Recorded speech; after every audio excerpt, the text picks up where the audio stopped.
Hello and welcome to our continuing coverage of the 10th anniversary of the 2010 Constitution. And what better person to speak to on this particular day? Deputy President William Ruto. He reminded me many years ago that he was the first elected Deputy President, still remains 7 years later. Welcome to our discussion here, Bwana Deputy President. I remember I interviewed you at your home not too far from here 7 years ago, and you told me exactly you were the first elected Deputy President in the history of Kenya. 7 years down the road, how do you feel about this constitution that made you, in many respects, the first Deputy President of Kenya? Well, Joe, let me first welcome you to this residence once again. And thank you very much for creating time so that we can have this discussion. The constitution we gave unto ourselves is a document that has changed many things in our country, changed the mode of governance, changed how we relate with one another, improved how government works. And I can say without fear of any contradiction that the new constitution has elevated our engagement and our relationships as people, as institutions, as the two levels of government.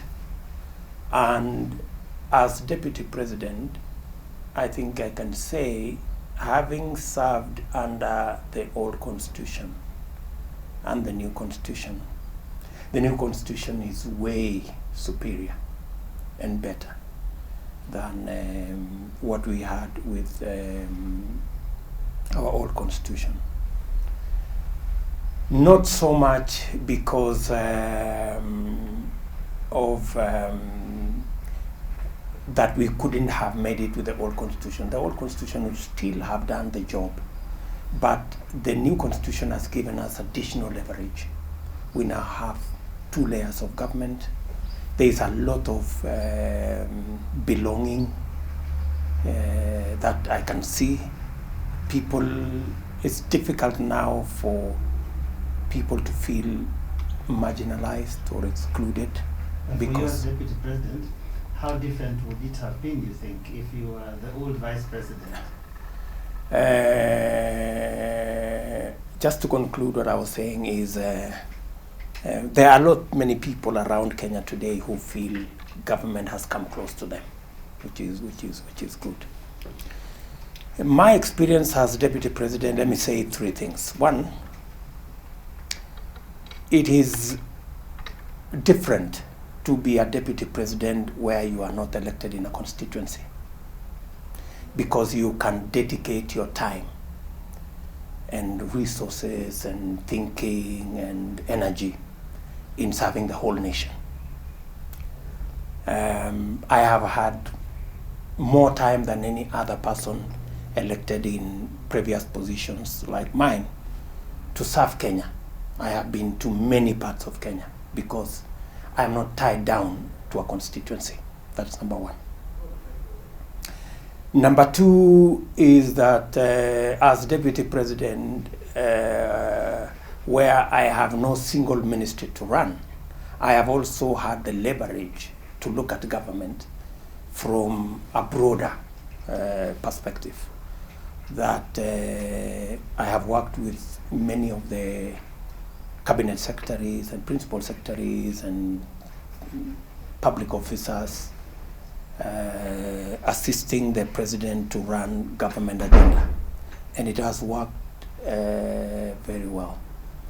And thirdly, it has also given me a different feel of when you are running a government where ministers are also not members of any constituency, because again, the CSS we have today have greater leverage, to concentrate on delivery of government programs, rather than the former ministers were half the time they had to go look after their constituencies, manage politics in their constituencies. But today, we have cabinet secretaries who are dedicated to implementing government agenda, and that is why I find the office of the Deputy President much more efficient, much more focused, and I find that national government is much more focused, is much more efficient, because we are using the resources we have to implement our agenda rather than doing things like in the legislation or other areas. Much more focused, you say, when a deputy president, but there are people who would say, you don't look happy in that government. There are junior officers arguing with you many times, saying things about you, referring to you in terms that no one would use when referring to someone who is higher up in the government hierarchy. I don't Are you know. happy in this I don't. government? Yes, you know, this is my government. Yeah, and it is a government that I worked hard to put in place, supporting my boss Uhuru Kenyatta, so that we can have this government. As for your thoughts on whether I am happy or not, there are so many people who are happy. There are so many people who are unhappy. And it is not the circumstances. It is how you treat the circumstances around you that determines whether you are happy or not. I mean, I'm not bothered. I'm not bothered about junior people who call me names, because I would really have wasted a lot of my very valuable time thinking about small people with insults. I am more focused about what Kenya requires of me. What the 8 million plus Kenyans who voted for us, what the 40 million Kenyans in Kenya expect out of their government. But that is my concern. Function where junior people can answer back to their seniors in the same government, surely there's something wrong with that, isn't it? There is something wrong with the juniors who insult their seniors. Absolutely. But you know, that you should ask them, those junior people. No, just but I'm not bothered myself about them. It's their loss. But Deputy President, why I was raising that is because you seem to think this government has functioned very efficiently, but some people see that as dysfunction. That it's, in fact, the other day, one of the newspaper headlines referred to you as a spectator. Please clear the speculation today. What is your status in the government right now? You know, so many things have been said about me in the last 2 years. A spectator. I have been called a guy who is running an office, a big office without power, all manner of things. But that is for those who are making those descriptions. They don't know about what I do. They don't know about where I stand. I want to tell you, for the avoidance of doubt, Joe, the job I do is a constitutional duty to assist the president in the execution of his duties. Any assignment that has been assigned to me by the president, I have carried out, and I have done it with commitment and dedication. Other assignments that have been assigned by others, they also do this. It's up to them to discharge those responsibilities. For me, I am focused on, because when we went to the elections, very few of the people out there met the commitments that President Uhuru Kenyatta and I made. We made commitments to people. And that is my concern. That is what I sleep and wake up thinking. How do we live up to the expectations of those who voted for us, and how do we live up to the expectations of the 40 million Kenyans who expect their government to deliver?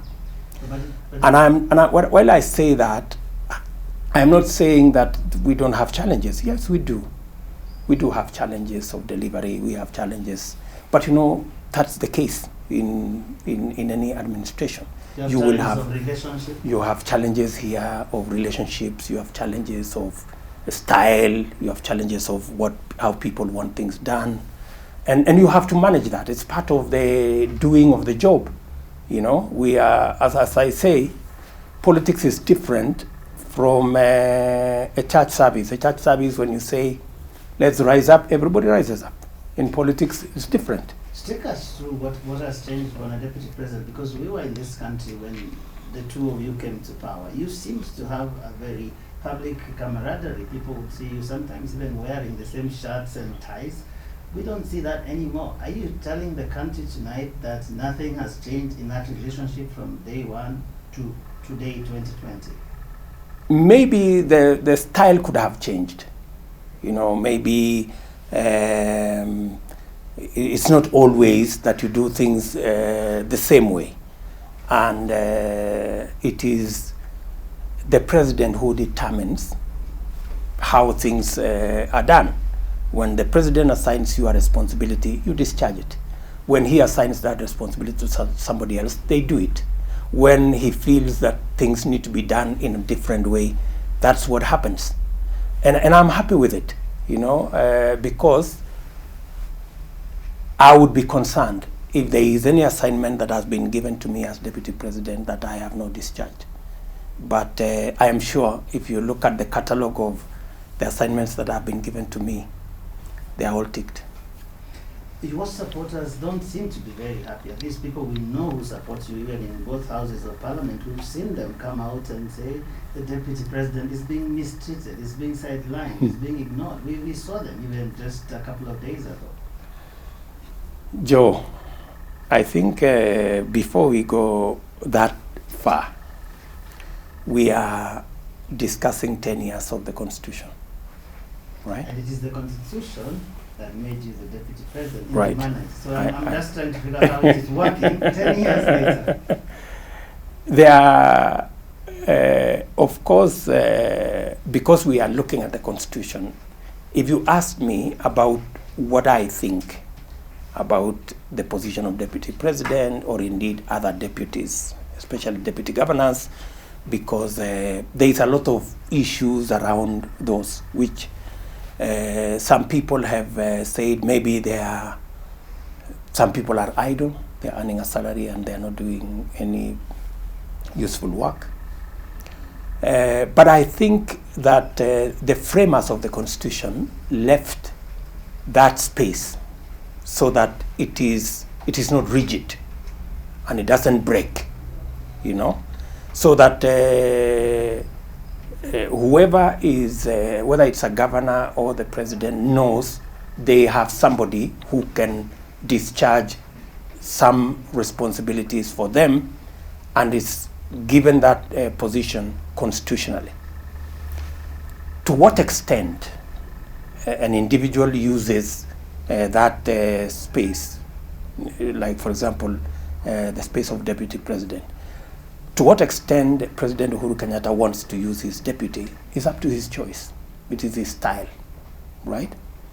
To what extent I use the position of deputy president is my style. It's the way I want to use it. And I have used the position of deputy president to the best of how I wanted it, right? Sufficiently deployed within the confines of the Constitution. I mean, if you have assigned responsibilities, you discharge them. If you do not have assigned responsibilities, there is room for you to still carry out responsibilities within the confines of the Constitution. Nothing, for example, stops me from doing the work of government within the confines of the Constitution, making sure that projects are going on, making sure that policies are implemented, looking out for issues that have been raised by members of parliament, by senators, by people in the public. For example, I have had meetings here during this season, and many people have brought issues. You know, we have a road issue that stalled, and I pick it up with the line ministries to ask them what the issues are, if we have issues with contractors. It's part of the job I want to do, and that is the job I do, aside from the other assignments that are given to me by the president. Do you think the framers perhaps should have thought about that, perhaps assign specific duties to the deputy president? Would that have made your life a little bit easier? My life is easy, Joe. There are people who are complaining out there, but you haven't heard me complain, have you? But they're your supporters. Surely it should concern you what's hurting your supporters. No. And this situation, the one you see around us between the president and myself, is an agreed position, you know.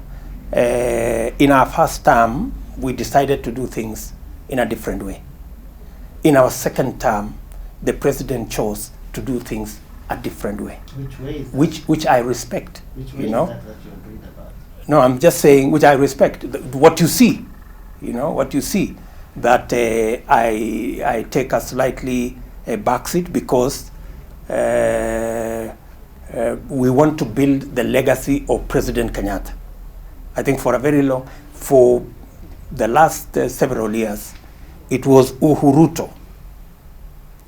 And some people got concerned that maybe we should have Uhuru, because Uhuru is the president.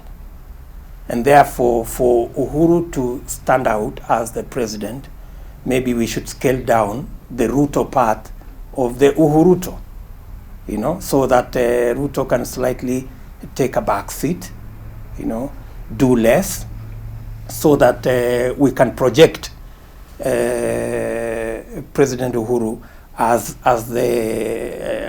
the leader of government, which is the case, right? I am the deputy president, and I know my place, right? So that is the situation. Maybe other people saw it as a scale down of my duties, but if it is for the good, if it is so that we can have a legacy of the fourth president of Kenya, Uhuru Kenyatta, that I am comfortable with, and that is why I am not complaining, because that is something that we have agreed. Are you confident about the legacy that the president is going to leave? What is it going to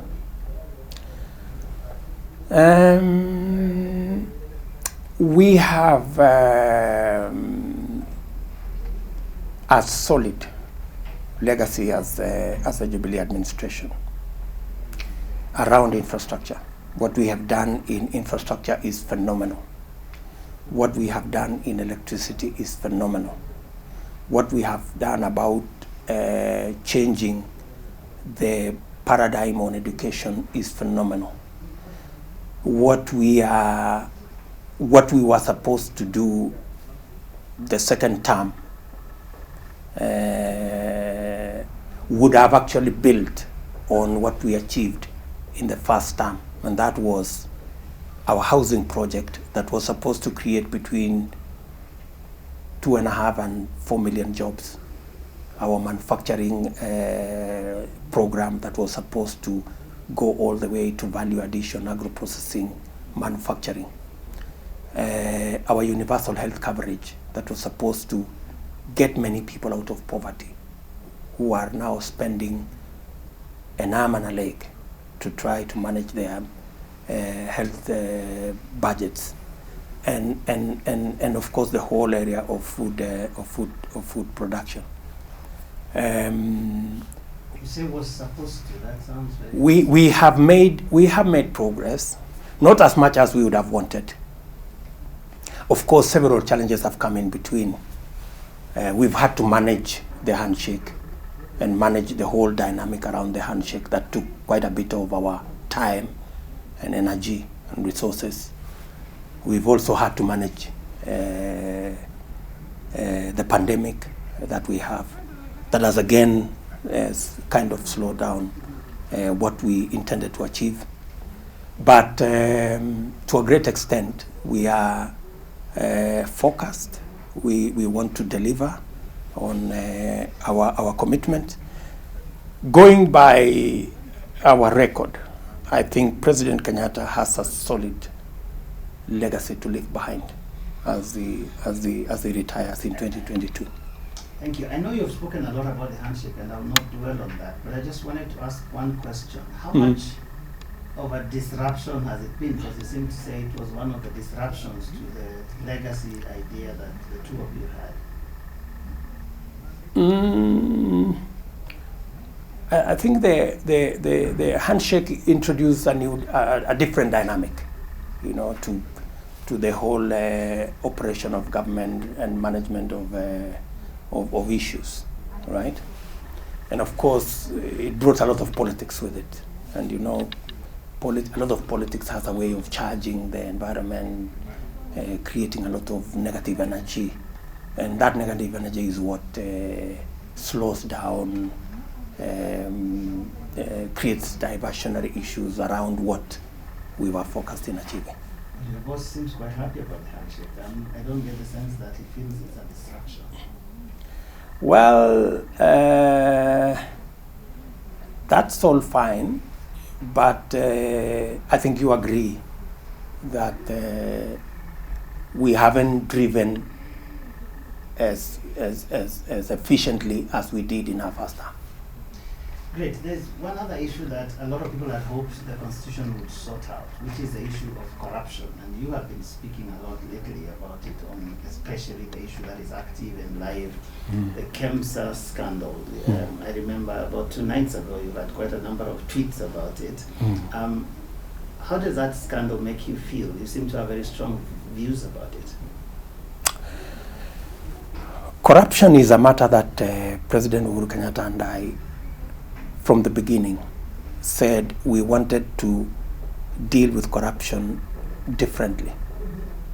We do not want to politicize, we do not want to sensationalize, we do not want to target people or target individuals or target communities. And that is why we concentrated a lot of our fight against corruption in making sure that institutions are working. We were assisted to a great deal by the new constitution that set up independent agencies that would deal with matters to do with corruption. And I remember in several meetings, we had discussions on how to improve personnel, remuneration, resources that are available to all the institutions that are charged with governance. And that is how we focused. Why I have raised concerns about the COVID-19 so-called billionaires is because of 2 things. And especially, I have focused my attention on the opposition, because as we said before, criminal investigations cannot be prosecuted in the media. You agree with me, Joe, that the reporting in the media around the COVID billionaires is very different from the reporting before. We used to have serialized how investigations are going on in all the other investigations before. Now, the opposition is telling us, don't sensationalize. That's quite a shift. They were the ones who were telling us before, the media is independent. Allow the media to write so that the public can know. How can you shift your position from that now to a position where you are telling the media, you are writing rumors, you are sensationalizing? They have had a complete, 180 direction change on what they believed in. Number two, they are now telling us that they want to tell the independent institutions that are charged with corruption and governance what to do. They are now telling them, you wait, there will be, did they say a professional audit, or they said a special audit? A special audit. So all of a sudden, the former opposition, as I call them, all of a sudden, they have a completely different view of corruption. And my friend, your guess is as good as mine. Many of the people formerly in the opposition, now somewhere between the opposition and government, are the beneficiaries. Their names have been mentioned all over the place. And they are so shameless, they are boasting about it in corridors everywhere, that now they have found themselves in the right place and they can benefit from largesse of government, including proceeds of corruption. And that is what I am saying. We must stop this this kind of nonsense. How would you rather this situation was handled? This KEMSA scandal. What is your recommendation? My position is consistent. My position has been: let us not sensationalize. Let us not prosecute things in the media. Let us allow the institutions that are charged with corruption, and they don't need anybody's assistance. The police, the DPP, the courts do not work under the instructions of the executive. They do not work under the instructions of anybody. These are institutions that respond to issues as they are raised by Kenyans, and we should give them the space to do their job. But without telling them, wait, let's do a special audit, now don't do, I mean, let's just give them the space. But some people find this surprising, considering the fact that you haven't, in the past, you have not expressed particular enthusiasm about the work, for example, of DCI. I remember sometime, actually in March this year, there's a tweet that you had which says the DCI has been mobilized for political reasons to discredit and destroy my office with all manner of nonsense and to bring me down. This is those in this scheme are boasting that I will not be there soon, since the system cannot elect anybody, they can only kill, but there's God in heaven. You said that just 6 months ago. Right. How can you today be saying these are independent institutions that can go ahead and do their work without anyone directing? My that position. You didn't believe they were independent. Someone was using them. My position is very consistent, Joe. In this manner, I have been opposed from day one to criminal investigations being profiled in the media, because for purposes of ensuring that these investigations are credible and they are not politicized, they are supposed to be professional. I was against it when the DCI, you saw the DCI in that investigation around an officer who was killed in my office, Kenei. The drama, complete with CCTV footage all over the place. And they were not concerned about any other place except my office, right? And there is information I cannot disclose here. I am the deputy president, and I am not a fool. I know what I'm saying. So I was against the sensationalization of the investigations around my officer, Mr. Kenei.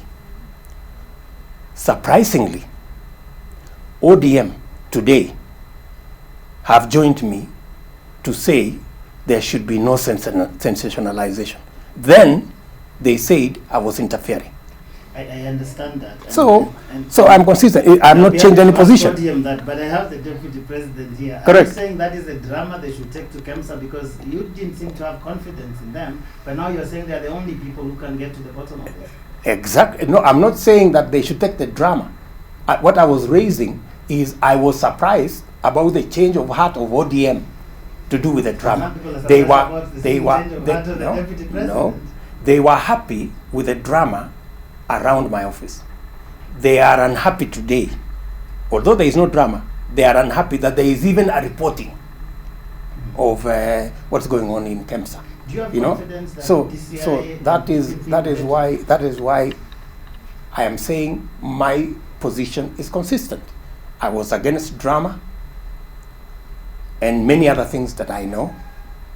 And I am against drama even in KEMSA. That's why my position is, let us give space to the institutions charged with anti-corruption to do their job. They do not need the former opposition to tell them to wait for an audit. The former opposition should keep off. Yeah, I am happy that they have now realized that drama, sensationalization should not be part of investigations. And it's too late in the day for them to realize that, but it's fine. At least they have come to that realization. And we should allow the institutions to do their job.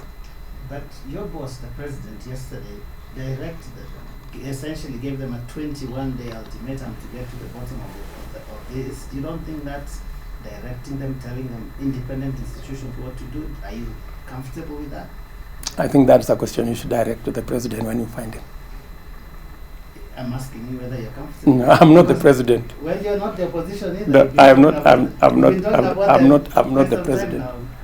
I am not the president. So that question would best be addressed in that manner. I think the general view of the president is that it should be handled faster. And I think that is a good position to be, because of the concern, of course, of the public around how people would register companies in months and get contracts of billions, how without even tender, without even an open tender, how equipment like PPEs that cost 3,000 shillings would be sold to KEMSA at 10,000. You know, those are very glaring things. And I think it is correct for the president to say these investigations should be expedited. I know the former opposition want the investigations to be carried out in 60 days. We don't know that for sure. They haven't said whether I thought it's already in the public domain. Yeah, why do you want to defend them? But no, I'm not defending anybody. I'm not speaking for them. I'm just wondering why you find it problematic for the people you're calling the former opposition to be seeming to direct these agencies, but you think it's okay for the president to do that. I mean, aren't we under the same Constitution 2010 that gives independence to this? I haven't said it's okay for the president to direct anybody. And I think if you read the text of what the president says, he said he expects that these investigations will be concluded in 21 days. It is up to the independent agencies to conclude it earlier. All the president is saying there is urgency because the public is concerned. When a deputy president, there are some interesting comments you made lately about deep state and system, saying that some people, whoever they are, have deep state, they have the system, but you have God and people. Coming from the deputy president of the Republic of Kenya, who is in government, as you said, who knows everything in government, who is deep state, who is the system? I think you should ask Oburu Odinga. He is the owner of this narrative of deep state and system. But you have been talking about it not once, not twice. No. It might be something that concerns you. No. You should have found out whether there's anything like that. You know, there is a fallacy which we must deal with.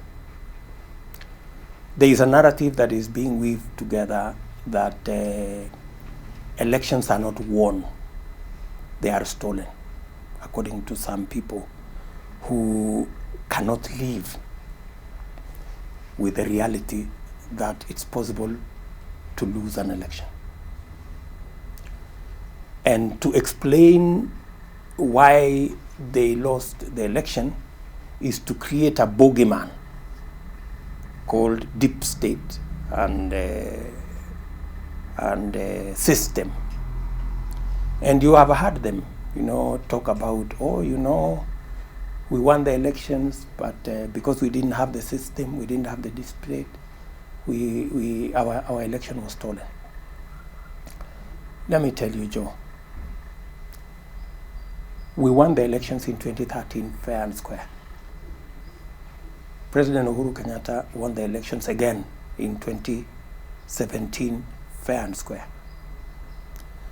And that is why I was telling whoever thinks that there is another way of winning elections other than canvassing the electorate to enjoy themselves and continue waiting for the so-called deep state and system. I know from where I sit that it is God in heaven and the people that matter in any election. So you go and for your information, I have been in election from 1997. In 2007, I saw you at KICC. We spoke a couple of times, and at that time, you believe some people had stolen the victory that you had won. It was not me. It was Kivuitu. Kivuitu, you had Kivuitu. What was? You complained no, about absolutely, because giving us figures from Juja, absolutely, because it was Kivuitu himself who was running the elections, who was telling us, "I have no clue." Now, the chairman of the Electoral Commission was telling us, "I have no clue where the returning officers are. I am not sure of these numbers. I am not clear about this." Right? So, what do you do when the arbiter, when the fellow who is supposed to tell us whether the election has gone this way or that way is unsure themselves? I don't think we have been in any other scenario where the Electoral Commission have not been sure about the outcome of one election ever since we left 2007. But ODM at the time, which you were part of, said that you had won that election, but it was rigged, it was stolen. Are you saying today that you're not sure whether you won 2007 or not? Let me tell you, Joe, finally the elections were declared and Mwai Kibaki emerged the winner, right, of that election. And that's it. That's the fact. That is history, right? That is history. Are you saying that elections in this country have never been rigged, cannot be rigged? Is that your position? Any election that is rigged, and I'm not saying that there are not cases where elections are rigged. When an election is rigged, people go to court and they overturn them. And the courts look at the numbers, they look at the figures, and the elections are overturned. Right? So I'm not saying there is the best way to know whether an election was rigged or not rigged is to subject it to due process that comes up with an outcome that confirms whether the election was fair or not fair, whether it was rigged or it was fair. So, but from where I sit, it is not easy to rig an election and get away with it. It's not easy. So all those supporters of ODM who believed that in 2007 the election was not fair, and at the time, I remember very well, a number of you in ODM voiced concern and said that this election had been fiddled with, that it was actually not the true representation of the people. Are you today saying that was all just talk in ODM, or you don't know? You see, we didn't finally get to a point where we tested what we were saying as against what was announced. If we had gone to an election petition, for example, and like ODM did in 2017, yeah, or NASA for that matter, did in 2017. They went to an election. They had complaints. They had concerns. They went before the Supreme Court. The Supreme Court looked at the whole election. They came up with a verdict. We didn't agree with it as Jubilee because we believed we had won fair and square. The courts decided otherwise, that we hadn't won fairly. What did we do? we subjected ourselves, we submitted ourselves to another election, right? We went back to the people.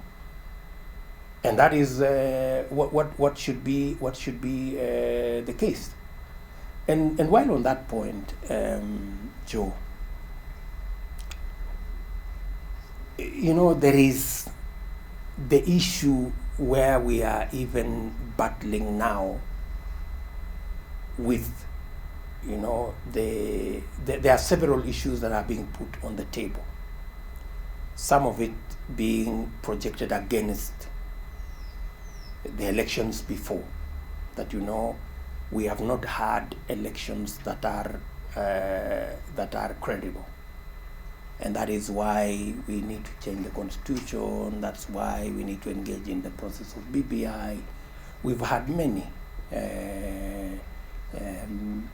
suggestions, including how do we deal with this thing called winner take all and that kind of thing, right? It's all against that backdrop, against that background, that people are asking themselves,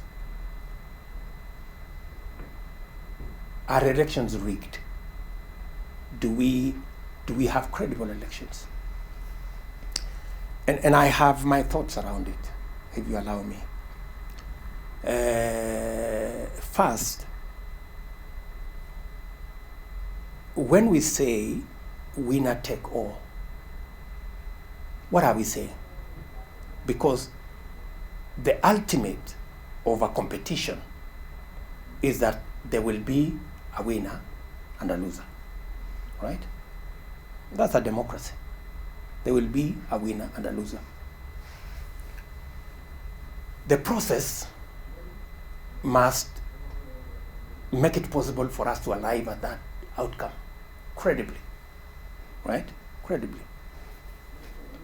And if there is any issue about the outcome, there is a process like the one NASA took in 2017 of going to an election court and determining whether it was fair or not, right? Now, I have a small problem with us making suggestions that may give the indication that we don't want a democracy. We don't want to compete. My friend Joe, if we run away from a democracy, what are we going to? How do we arrive? Because when you go to an election, it is not necessarily about people competing. It's about policy positions. We go to elections to give Kenyans options. When Kenyans say we are voting for this, they are voting for their belief in what that political party is proposing as their policy position, right? Winner take all when a deputy president, I would imagine that that the person who has spoken the most about it is actually the president, including yesterday in his speech where he was actually talking about us running away from this situation where winner takes all, a zero-sum game, he called it, where the winner takes it all. No, but you see, that's what we need to unpack. What does it mean? Yeah? What does it mean? What does it mean to you? No, because we need to follow through. We must continue, in my very honest opinion, to have elections. What we must do is to make sure those elections are credible. When we say that we want an outcome where there is no winner, no loser, what do we mean? We are completely misunderstanding the whole scenario. What must be the case is like what we did in Jubilee. We won the election, but the policy positions we proposed when we went to the elections, they were not for Jubilee members. They were for Kenyans. When we ran the whole program of technical training colleges, it is in every constituency in Kenya. When we ran our electricity program, it is in every part of Kenya, every Kenyan, 45 million of us. When we ran the program on our infrastructure, road, rail, it is a national program. So let us not misunderstand that if one person wins, they go and work for the people who voted for them. That's not the case, right? They work for everybody. And whoever does not win in that election, right, it's not that they have lost, right? It is that they have a different job. Now they will not govern, but they will provide oversight. And that oversight is as important as the people governing, because the proposals that have been made, which Kenyans have voted for, it is now the responsibility of the people in the opposition to make sure that those policies are implemented by the people who have been elected, or the party that has been elected. And it also gives an opportunity for the people who did not win, or who lost for that matter, to refashion, their policy positions, to rethink, and present themselves at the next election. That is where we should. That's what we should look at. But I would like to put you on record on this whole issue of the push, as we speak right now, to amend the Constitution. Yes. What is your view on this attempt to amend the 2010 Constitution? Well, first, I don't know what is being amended. Right? Would you like it to be amended?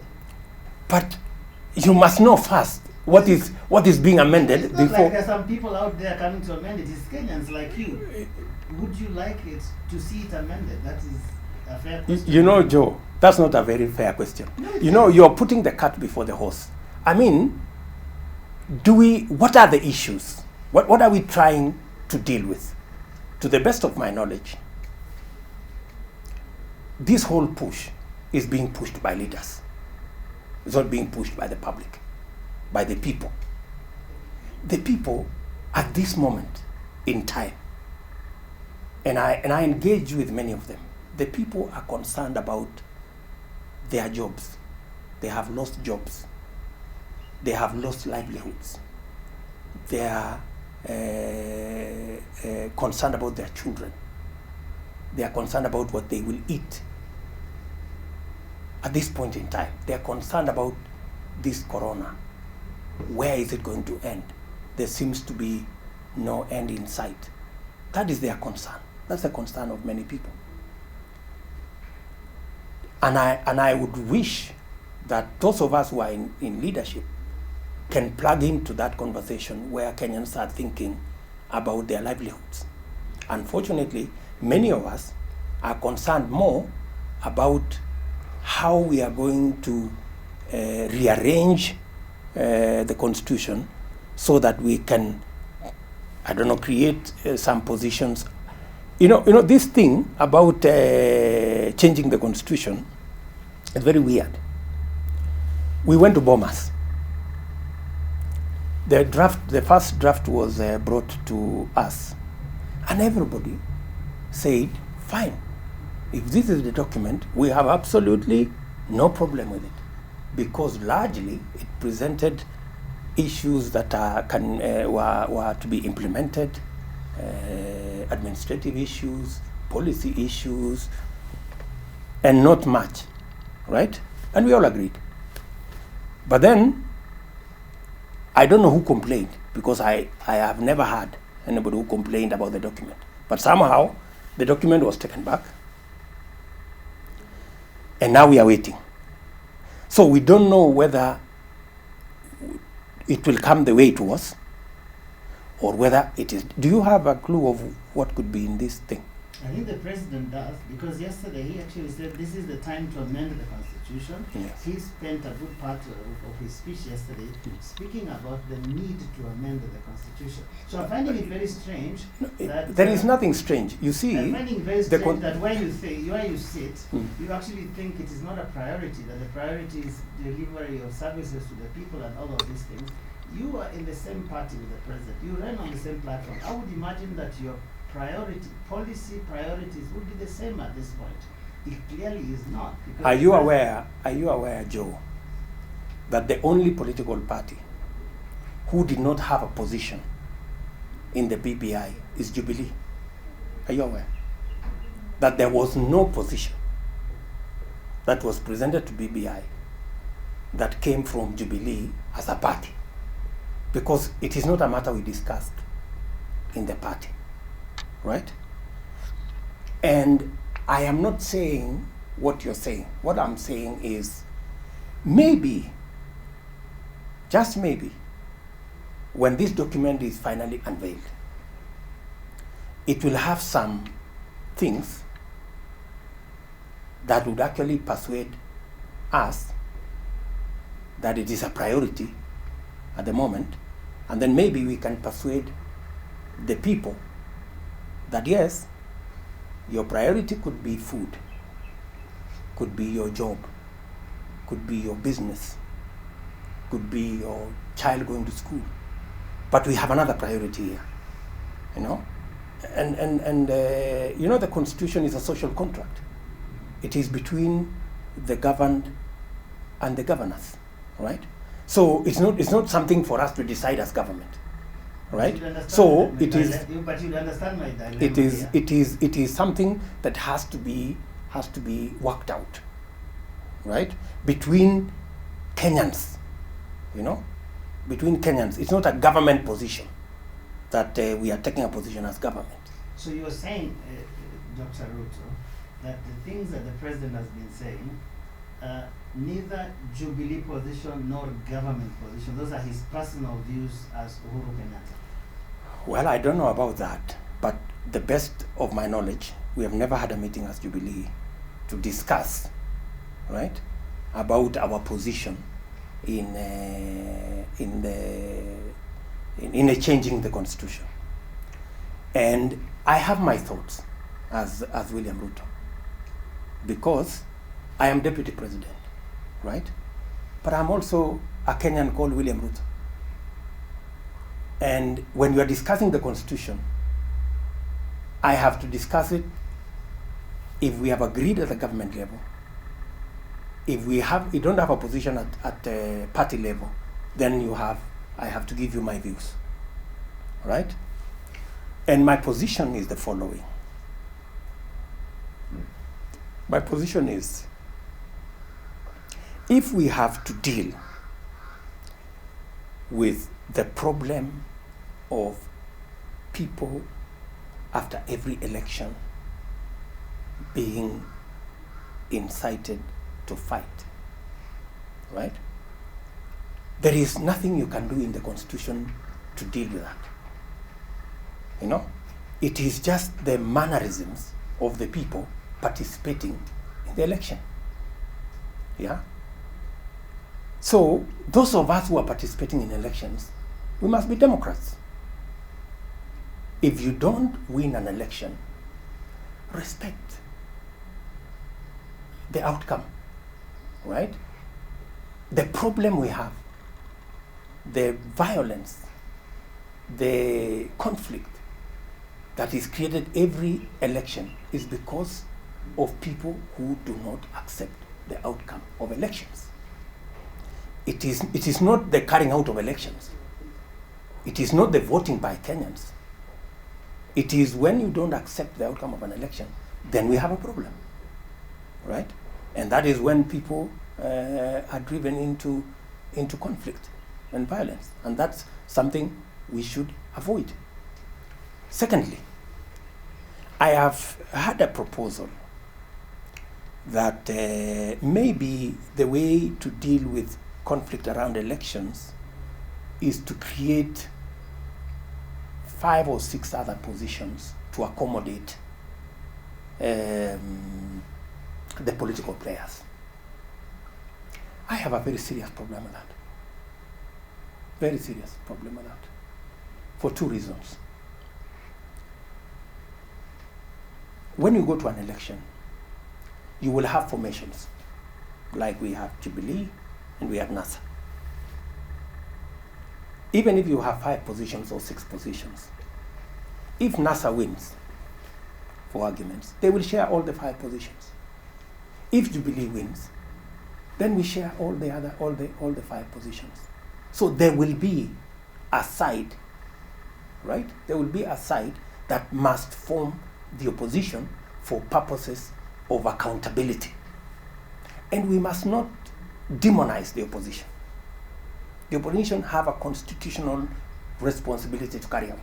And that is why in my proposal I said that we should mainstream and make sure that the opposition is facilitated to carry out their responsibility. Right?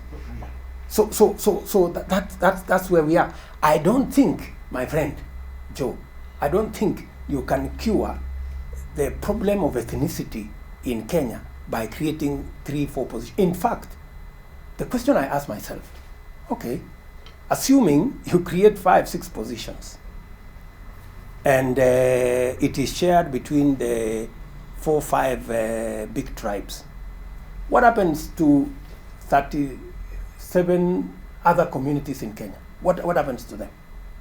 Are we constitutionalizing marginalization? That it will continue that way, right? That's the problem I have. And secondly, and wait, Joe, in fact, what we are attempting to do in the Constitution, we should actually do it in our political parties. My philosophy of how to deal with the problem we have, right, is that contrary to the proposal that we organize Kenyans around tribes, then there is a tribal chief, and then we have 5 positions for the tribal chiefs to share. Yeah? My position, that's not how to deal with this problem. Because those who will be left out of the 5, next time, the other communities will say, now that this is the way we are going, then let's and it is an endless thing. And that sounds like an existential threat even to the country. Let me you haven't given these views anywhere except at Chatham House. Let me say the following. My position, right? My position is, instead of going to mutilate the Constitution and do whatever it is that we want to do there, we should actually,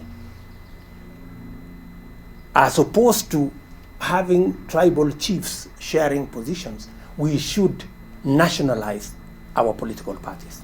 In fact, the medicine to ethnicity, to regional integration, the value system is in political parties. I have listened to you patiently. We should, in fact, have national political parties that brings all Kenyans together, makes sure that every Kenyan is represented, every gender is placed appropriately in that political party, so that when the party wins government, that national outlook is transferred into government. I understand that very well. That being an important that is my philosophy. That being an important issue that it is your philosophy, you said, yet we haven't seen you give those views to the BBI, which at this moment, that task force is supposedly the one that is going to bring the report that could be taken to a referendum that could determine how this constitutional issue is settled. How is it that these views that you hold so strongly haven't been shared with this task force? Joe, one, we haven't presented to the task force a party position. I would have canvassed my party. That's a personal view, and there are individuals who present. I would have canvassed my position, and I have pushed for my position using other avenues into the BBI. The conversation as to whether they will take them up or not is a different story. So you have spoken to the BBI team? Not directly, but I have made sure that they have, those views are part of what they have. Yeah. There are people listening to you. Because I did not, now that the president, who is my boss, did not present his views, and we did not present views as a party, I didn't want to look like I am, doing something that is not quite correct. That's why I decided, let me use alternative avenues so that it remains tidy. A lot of people listening to you, Bwanadipi, will be saying, you and the president seem to be having all these diametrically opposed views on even very fundamental things. The president seems to have seized this matter of changing the constitution as an important part of his legacy. And he in fact believes that the BBI is a vehicle through which this is going to be delivered. But from everything that you've been saying, it doesn't appear to me that you have that much confidence in what is going on right now around changing the constitution. You see, changing the constitution... say whether it should be changed right now or not. No, changing the constitution is not it's not something that we can decide as a party, because it is something for all Kenyans to do. It's not something that I can say my legacy is to change the constitution. Right? It is something that Kenyans, supposing I say my legacy is to change the constitution and then Kenyans don't change the constitution, what does that mean? Right? So that cannot be. And I don't think the president has said changing the constitution is part of his legacy. No, he doesn't have to say it, Bwanadipi. We have so seen he has what we are saying, he has even got into a deal with the person who was his fiercest rival in the election, and it seems to me that changing the constitution is an important part of it. So important that yesterday, on the back of a COVID-19 briefing, he found it necessary to remind the country. But you see, it seems to you, right? It doesn't seem to you? It seems to you that is what you are imagining what the president wants, yeah. But the president he knows how to change the constitution. Are you telling me the president does not know that to change the constitution you have to involve the people of Kenya? Mm-hmm. Yeah.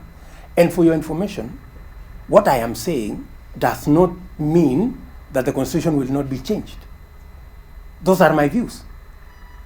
But ultimately, Joe, what will happen is whether we change the constitution, it will be Kenyans to decide to change the constitution. And I'm a Democrat, and I live with what Kenyans, the majority of Kenyans have decided. Yeah, I had views about this the constitution we have today. Yeah. But when Kenyans decided that this is the constitution, I folded my views and lived with the constitution that there is. So, and yet now there's an opportunity to change it, and you don't think if I have my own views, about changing the constitution, right? I need to be persuaded on what areas to change. I will. I don't think we want to change the constitution for the sake of changing the constitution. If there are persuasive areas that will make the constitution better, that will be presented when the new draft of proposals come up, we are reasonable people, right? We will look at it, and if they merit, the people of Kenya will decide. And we will do what we have to do. As we finish, but you cannot say that I cannot have views, because that's what you seem to be saying, and that by having my own views and they are not the same as the ones of the president or the ones of Raila or the ones of the next guy, then you find that there is a problem. Are you saying that we cannot have different views? What I am saying, maybe I haven't spoken very good Yeah. English. But this is the question. Because that seems to be. I'm trying to That put seems on- to be. This is what I want to find out from you today. Yes. Are you going on record to say that as the deputy president or as William Ruto or in whatever capacity, you do not think that today it is a priority for us to change the 2010 constitution? Until I am persuaded By who? by the contents. Do you know what needs to be changed? Joe, maybe you are in a better position than me. Many Kenyans are in my position. You're asking the questions tonight. No, answering them. Do you know what needs to be? Do you have a clue of what needs to be changed? Because if it was what we saw in Bomas 1, we have absolutely, and I made my position very clear.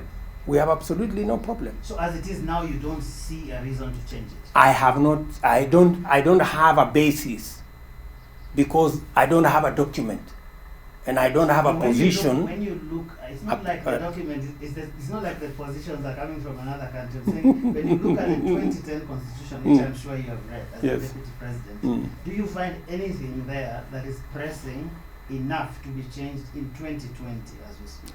I think what is much more pressing is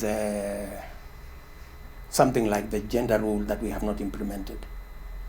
I think that's something that we should be concerned about, right? Because it is a live pronouncement of the new constitution, and we have a duty to make sure that every article and every clause of the constitution is implemented. The rest of the positions, as and when they are presented, then I will form my opinion, because to be fair, I do not have a mechanism of finding out what is in the document. As late as the other week, I think 2 weeks ago, I heard the chairman of the BBI, Yusuf Haji, in the Senate saying, if this and this thing is in the BBI, I am going to oppose it. Now, tell me, Joe, if the chairman of the BBI does not know, is not sure of what is in the document, tell me now about me and you. And how do you want me to take a position on a document which I have not seen, which I have no clue, and which the chairman himself does not even know? I was asking about the 2010 constitution, which you have seen. But I want to talk about Jubilee, the party. Yes. As we finish this, Yes. what is your standing within the Jubilee party today? What do you mean standing? Because we've seen a cacophony going on in that party. We don't even know who is, for example, the vice chair of the party resigned, come back. We don't know anything that's going on in the party. Is Jubilee functioning as a party? Well, of course, Jubilee is not functioning as a party. There is a problem. We have a challenge in the party, because President Uhuru Kenyatta and I and many other people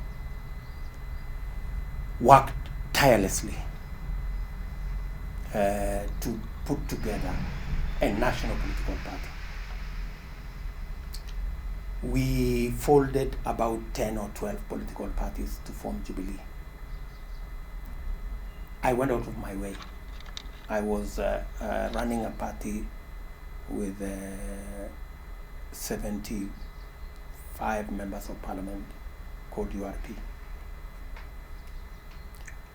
Uhuru Kenyatta was running TNA. Many other people were running other parties. I remember I went out of my way to persuade people like Kiraitu Murungi to follow the bus. I went out of my way to persuade people like Ken Lusaka. I even had to organize a delegation for the leadership of New Fort Kenya then, for me to speak to them about why it was necessary for us to form a national political party. And it was our position then with President Uhuru Kenyatta that we should have a party that is national, where every Kenyan from every persuasion, from every community would feel at home in that party. And that is how we formed Jubilee as a party, right? And I am very passionate about a national political party because I know therein lies the solution to our problems, political problems as a nation. The only way we can get rid of ethnicity, we can get rid of regionalism, we can actually entrench values of gender balance and all the other good values is when we have a functional national political party. And if there is one thing that I want to achieve as a politician, is to finally make Jubilee a national political party, a party that every community in Kenya feels at home. The President Uhuru Kenyatta, as our party leader, has laid the foundation, right?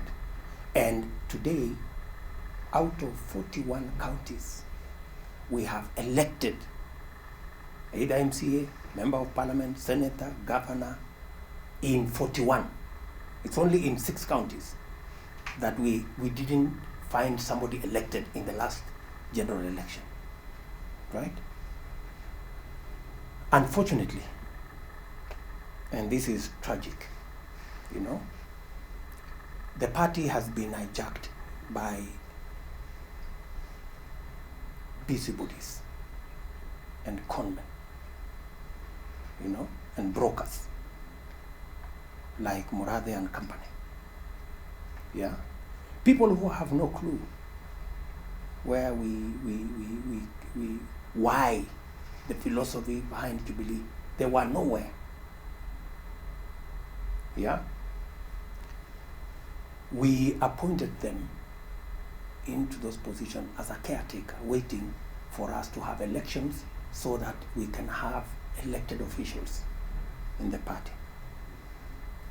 Unfortunately, they have hijacked the party and they are now running it in a way that is unbelievable.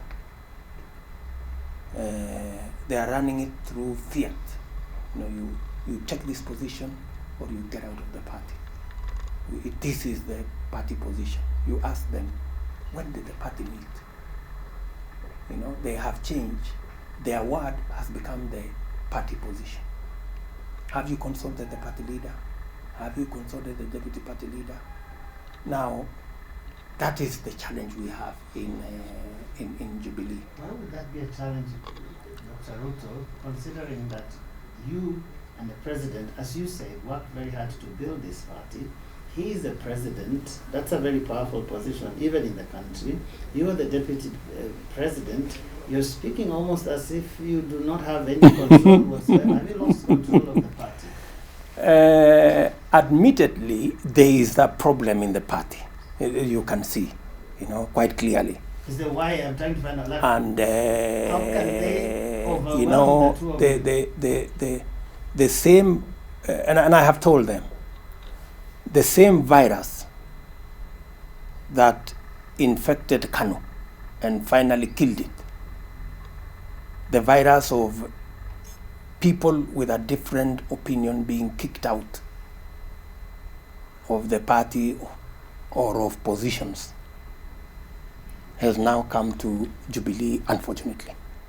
You've seen close to 60 or so members of parliament have been ejected from committees, from positions in the party. What do these people have? Mainly because they say they have a different view or position. You ask them, a different position from who? From what? Why? You know, there is only one government. There is only one leader, right? And you see, the mistake KANU made was to kick out so many people until one day they discovered there were more people outside than inside. And what happened is that those who were outside ganged up. And that is how KANU went into oblivion.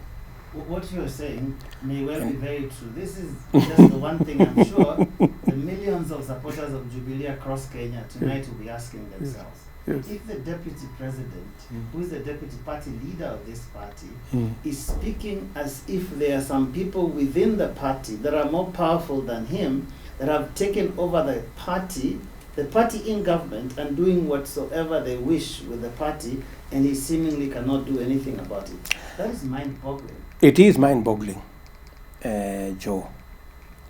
But that is the sad story of our party.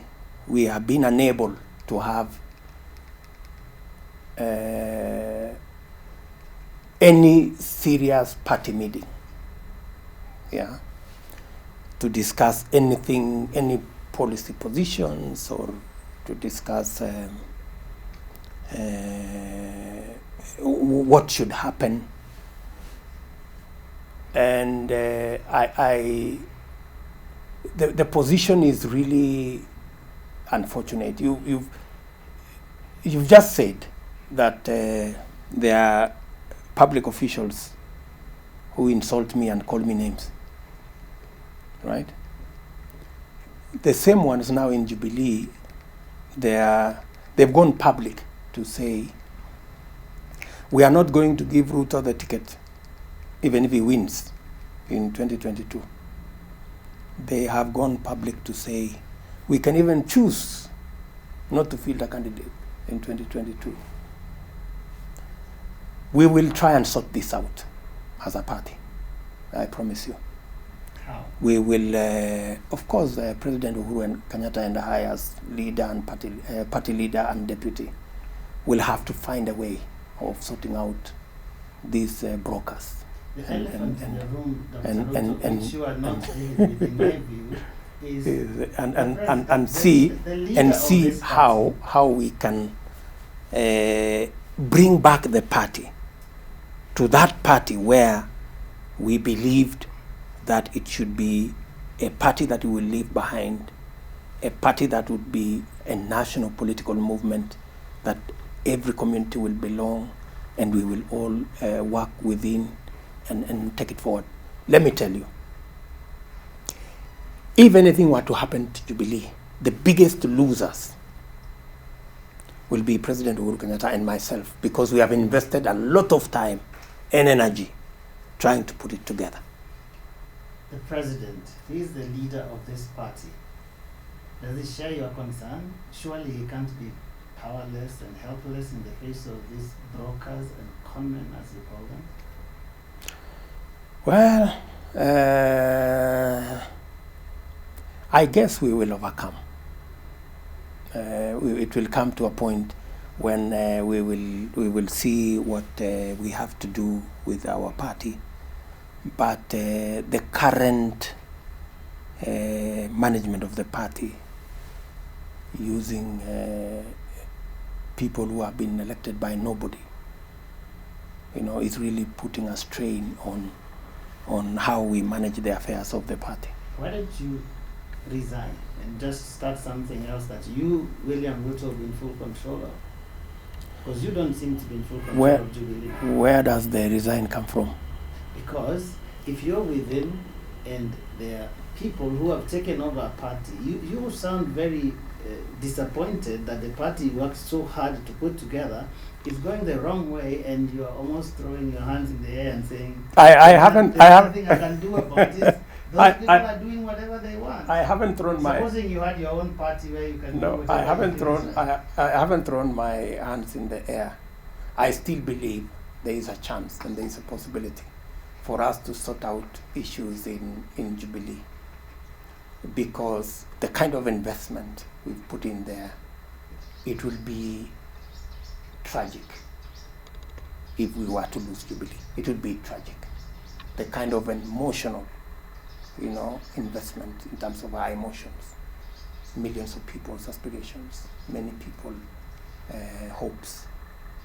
It would really be tragic, and I hope the people mismanaging the party understand the kind of grave disservice they are doing to millions of Kenyans who want a party that is not regional, that is not ethnic, a party that is national. And because the only way, Joe, the only way to prosecute our politics in a manner that is going to be non-tribal, non-regional, with clarity, is to have national political parties. In fact, it will sort out most of the problems we seem to be trying to sort out with the Constitution. All right, thank you very much, Dr. William Ruto, speaking to us on this 10th anniversary of the 2010 Constitution, as we try to analyze what has happened, what has worked, what are the hits, what are the misses. Remember that our coverage, Katiba at 10, continues here on Citizen TV all week long. Good evening, my name is Joe Ageyo.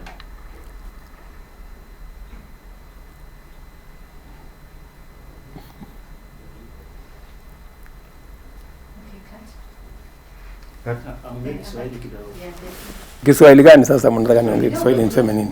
Kidogo tu. Hata tuta waste time. Yeah, kidogo tu tutaanza tu sahi. Roll, record. And 3, 2, 1, go.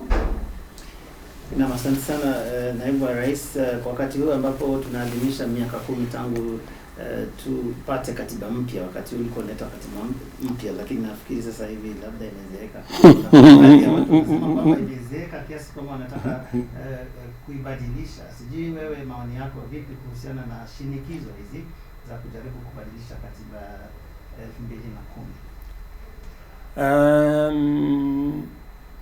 Kwanza, kutekelezwa kwa katiba kwa miaka 7 ama 8 zilizopita, nimepata nafasi kama naibu wa rais kuwa miongoni mwa viongozi waliojumuika katika kutekeleza katiba hii, kutekeleza ugatuzi, kuendesha serikali katika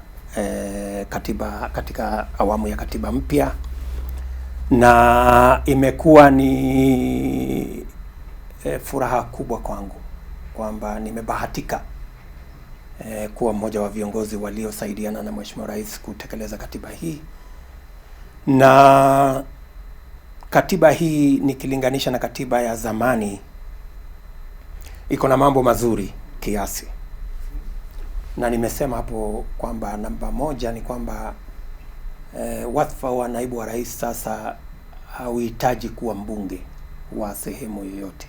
Kwa hivyo uko na nafasi ya kutosha kutekeleza wajibu huo katika kiwango cha kitaifa. Jambo la pili pia ni kwamba mawaziri wetu sasa hawana constituency. Sasa muda wao wote wanatumia kutekeleza ile manifesto ya serikali, kuhakikisha kwamba hawachukui muda nusu kukimbia kwa constituency na muda mwingine kutekeleza manifesto ya serikali. Na tena ni kwamba sina wizara yoyote ya kuendesha, kwa hivyo ninaweza kufanya kazi kumsaidia rais katika kiwango chote cha serikali. Ndio watu ambao wanasema kwamba huo mfumo ambao umezungumzia kwa kina haufanyi kazi, kwa sababu kuna watu wanaona kama unalalamika sana kwa ndani ya serikali hiyo, kwamba kuna mambo mengi sana kama ni ufisadi. Kuna watu wanasema kwamba labda hata kwa shughuli za serikali sasa hivi huhusishwi kama ilivyokuwa awali. Vile nimekueleza Joe, ni kwamba tumekubaliana na rais ya kwamba style ambaye anataka yeye ndio tutafuata. Pale mbeleni, awamu ya kwanza, nilikuwa na majukumu mengi kusukuma ile mambo ya mabarabara, kusukuma mambo ya stima, kusukuma mambo ya technical training colleges, kusukuma ile mpango yote tulikuwa nayo kama serikali. Awamu ya pili, rais alionelea afanye kazi tofauti na vile alifanya awamu ya kwanza. Wamepunguza majukumu yale alikuwa na hivyo ndivyo tutakavyofuata, kwamba vile rais anavyotaka taratibu hizo ziweze tutasifuata, kwamba mimi nitafanya majukumu yale ambayo ni yeye mwenyewe amependekeza, na responsibilities zote ambazo mimi nimepatiwa nimetekeleza. Wengine wamepatiwa majukumu zingine.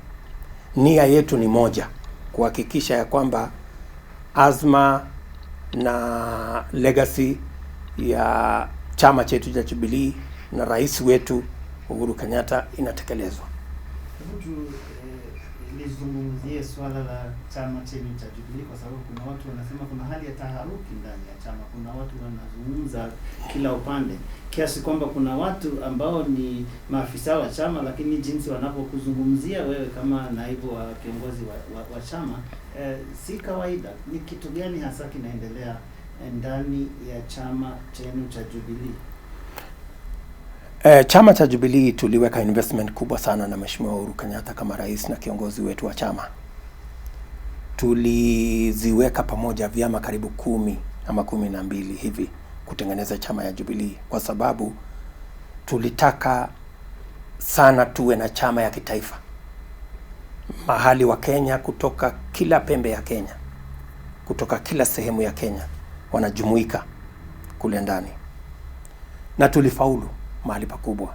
Leo Jubilee iko na watu waliochaguliwa either MCA mpaka governor, mjumbe katika counties 41 kwa counties 47. Tatizo ni kwamba tumepata matatizo kwa chama kwa sababu matapeli na wakora wameingia kule katika chama chetu na kuivuruga. Umewasikia wakisema ya kwamba wanachama ufuate yale wanasema wao ama wafurushwe kwenye chama. Umewasikia wakisema eti hawataniruhusu mimi niwanie kupitia tikiti ya Jubilee, wataninyima hiyo nafasi. Sijui wataninyima kama nani, kwa sababu chama ni ya wanachama. Lakini ndivyo wamesema. Wamesema vile vile mle ndani kwamba pengine hata wanapanga ya kwamba hakutakuwa na mgombea wa chama wa kiti ya urais kule Jubilee. Wako na mipango na wengine. Sijui kama watafaulu. Right? Kwa hivyo tuko na changamoto ndani ya chama, lakini hata ingawaje chama imetekwa nyara na hawa, lakini yale wanayofanya pale ni madhara makubwa kwa chama. Chama ya Jubilee ni chama ya kitaifa, ni chama ambayo watu wengi wameweka hisa, shareholders, kwamba tunataka chama ya kitaifa. Na niliwaambia, kwa sababu chama cha KANU kilikuja kikapata matatizo makubwa wakati kiliingiliwa na kiburi ya kufukuza wanachama. Na hiyo mimi naona imefika ndani ya Jubilee. Sasa wanafukuza watu. Wewe hufai, ondoka katika kamiti hii, ondoka katika mahali pale, ondoka mahali. Na unajua ili KANU walifanya hivyo, mwisho wenye walikuwa nje walikuwa wengi kuliko wenye walikuwa ndani na wakang'atuliwa. Naelewa hivyo, naibu wa rais. Lakini Mheshimiwa naibu wa rais, lakini kuna jambo ambalo linanikera. lakini Wewe ni naibu wa rais na naibu wa kiongozi wa chama.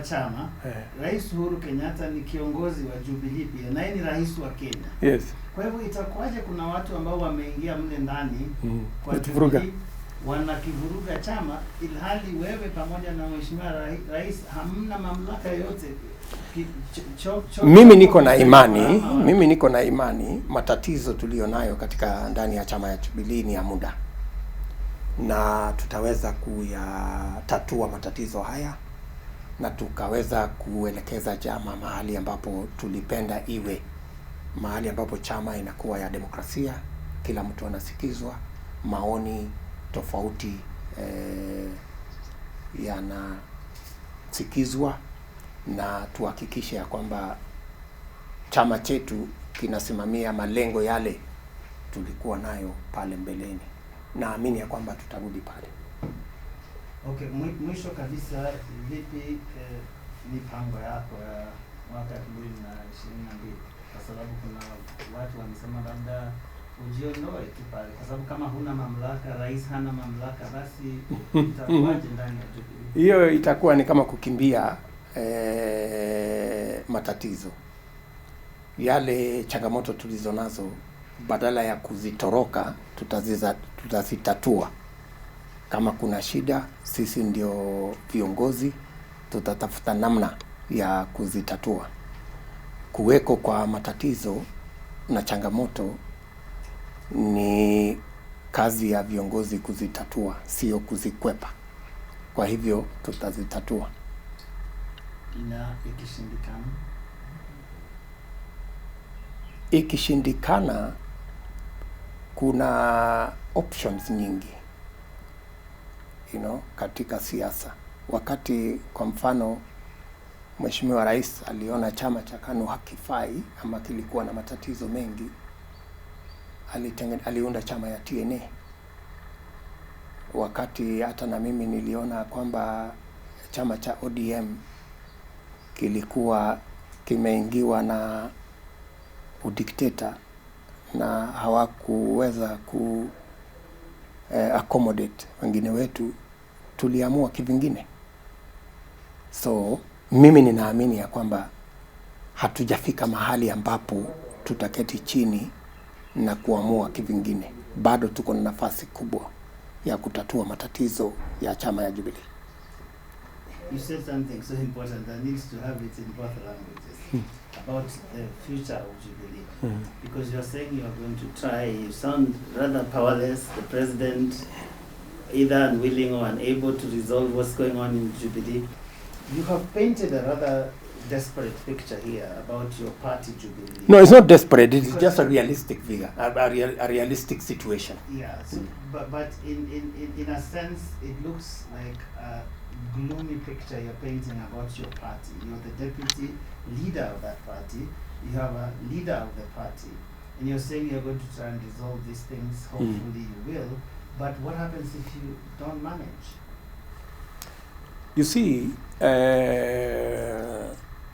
we will cross that river when we get there, and if it becomes completely hopeless and Jubilee is hijacked by this brokers, then Waswahili wanasema kuvunjika kwa mwiko sio mwisho wa kupika. Si ndio bwana? Lakini kupika lazima. So we will make that decision as Jubilee members at that point when it becomes impossible. If they succeed in this scheme they are saying, they will deny us an opportunity, or they will make sure that there is no fielding of candidates. Then we will look at the options at that point with the rest of the membership of the party. In simple English, are you saying that you're not ruling out the possibility of running for president on a ticket other than Jubilee? If, for example, are you telling me that if Jubilee were for one reason or another to be dissolved, will that be the end of political careers of politicians like myself? That's not the case. We're not talking about dissolution. Or if, for example, for one reason or another, Jubilee is not a viable option, either because it has been hijacked by these brokers and something has happened to it, then we will have to look for other options.